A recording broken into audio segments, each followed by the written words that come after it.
Hi, I'm George Mariner Mole, Artistic Director of the Discovery Orchestra, and welcome to Notes from Under the Piano, stories from my life as a musician, conductor, and teacher. It all began when, as a child, I liked to recline under our grand piano as my mother practiced, and the rest, as they say. Lead sponsors for Notes from Under the Piano are Judy Musicant and Hugh Clark, and the Kozlowski Family Foundation. Major sponsors are David and Ellen Williams. Today's episode, The Invisibility of Music. Think about this. Music is invisible.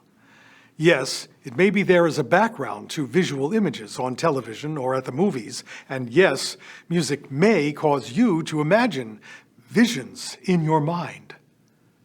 But music is always delivered to your sound receptors, your ears, in invisible wave form.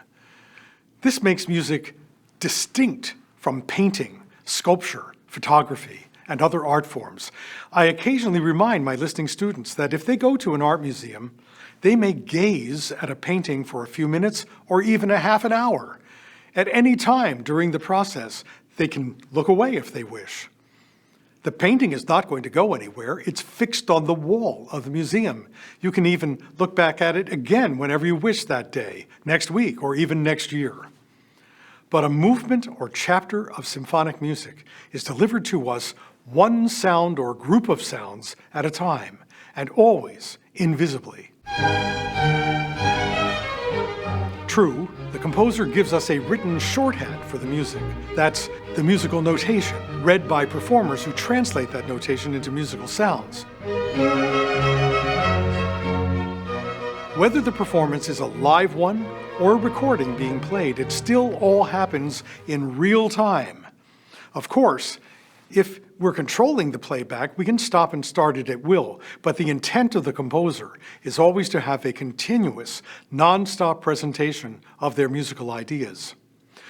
The invisible aspect of music is one that always fascinated my mentor, Saul Feinberg. In fact, it led him to one of his most important contributions to the teaching of music listening. Why not give listeners, especially listeners new to classical music, what he called a picturization of the music?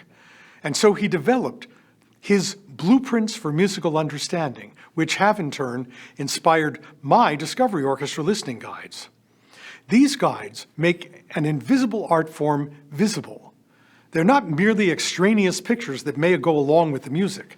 These guides contain numbered musical events, such as Number 6, trumpets enter loudly. They also feature pictures of instruments, musical symbols, and sometimes even segments of musical notation.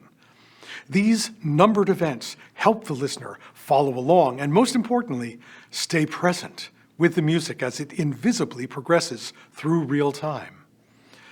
After years of listening with more attention, you may find that listening guides are no longer necessary to keep your mind from wandering.